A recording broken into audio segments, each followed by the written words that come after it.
L'accueil temporaire, c'est une solution efficace et pratique pour prendre quelques temps de respiration nécessaires à, on va dire, une vie la plus ordinaire possible. L'hébergement temporaire, c'est en quelque sorte ce qui va permettre d'institutionnaliser de manière tout à fait limitée, en tenant compte uniquement des nécessités, la personne qui est accompagnée. Ça dure combien de temps? Alors, il n'y a pas de minimum, il n'y a pas de maximum. Le maximum, on va dire que d'un point de vue de la prise en charge financière, il pourrait être considéré comme limité à 90 jours. Mais on a déjà vu des situations où on pourrait aller bien au-delà.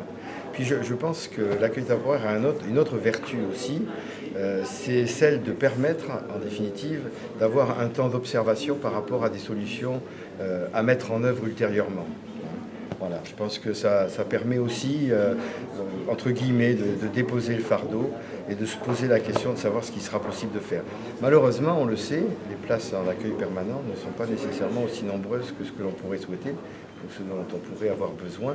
Et la solution d'hébergement temporaire, dans ce cas-là, elle est essentielle, parce que réellement, elle va permettre à celui qui accompagne la personne fragile de pouvoir respirer et de pouvoir s'occuper un petit peu de lui aussi.